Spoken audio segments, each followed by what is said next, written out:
question I had was, you talk about how you can't feel, or you can't attract slender when you feel fat, and you can't attract prosperity when you feel poor. You're also saying that you can't attract, I'm trying to get into an old person. Say I was like 80, 90 years old, right? And I had the biological appearance and physicality of that. Are you saying that if I felt young, even though I'm not, my intention is not to be in the physical world for eternity, obviously, and I know there are many lifetimes and greater experiences, but are you saying that if one person who was old in appearance or physical, biologically, so to speak, if they wanted to be young, like the biological youth that they had of their 20s, that is, if they focus and feel that way most of the time, or that's possible? It is not only possible, it must be. It is law.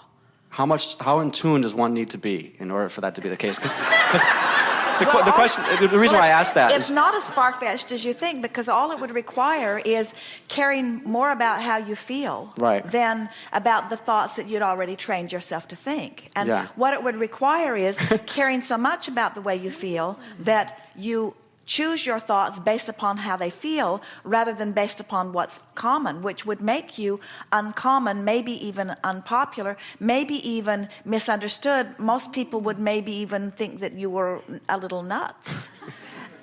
Because I'm 107. If you were taking such a departure from the usual train of thought. But we want to say to you that your body will absolutely follow the rhythm of your mind. And so what would be required is, first of all, caring about how you feel, and next, being willing to think thoughts that are a radical departure from the thoughts that most people think, which means you couldn't watch television, because television, if you noticed how television, almost every time they mention someone's name, they tell you how old they are. Exactly. Right. In other words, your world is very age conscious, you see. And so you'd have to jovially, we would encourage you to do it in a funny way, sort of withdraw from those measurements. You have to start, what we would encourage you to do is to get a new plan of the way you view age. And a good way to do that would be, and some are already approaching it in some ways, but let your...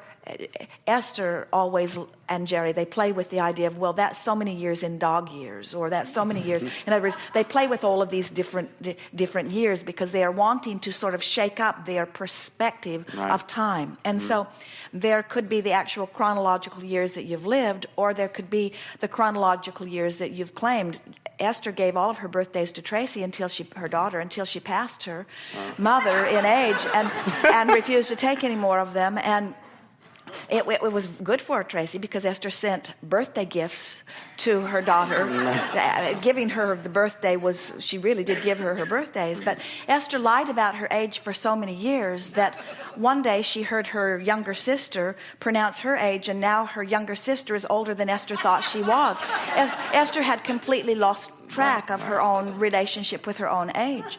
And we think that's a good thing. We think you could play games with yourself, such as you can take, in the same way that you could take off years for good behavior, so to speak, or for good health. In other words, you can chronologically adjust your age to the real age that you really are. In other words, there are people who are much older than their age because of the resistance that they have formated, and there are people who are much younger than their age. So we would encourage you every year to reevaluate how old you want to be, and then we would, if we were standing in your shoes, adjust our thinking to that age. And it's going to change for you, because when you are younger, you want to be older, and when you are older, you want to be younger. And we want you to make peace with the age that you are. So if we were in any of your physical shoes, we would pick the most comfortable age, the age when you felt most secure, the age when you feel most of your personal autonomy, the age when you are feeling your most vital and your most active and your most resilient. We would pick that age, and then we would demand of ourselves vibrational compliance with that feeling. And your body will maintain that indefinitely. If so desire, Because one of the reasons why I asked this question, because I think I believe that deeply, but I'm also into Eastern philosophy, and I read about the mystics and the sages and stuff who have supposedly reached that divine communion with Creator, so to speak, and they seem like they're old people. And so, like, and they talk about like how it's, you know, there's yoga techniques that supposedly, you know, can rejuvenate the body. Is it because they've kind of transcended caring about the physical that they don't care? It may be.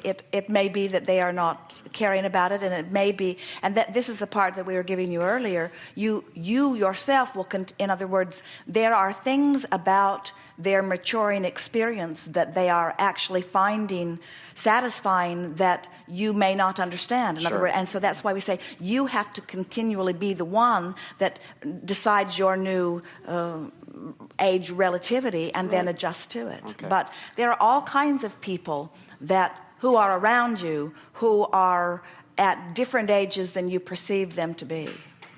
Absolutely, yeah. Sure. There is so much more that is happening perceptually. But you have to be a very focused individual to be one who thinks the thoughts that you choose to think rather than the thoughts that are sort of pressing in around you. You really have to develop the attitude very quickly that you do not care what others think. Right, right.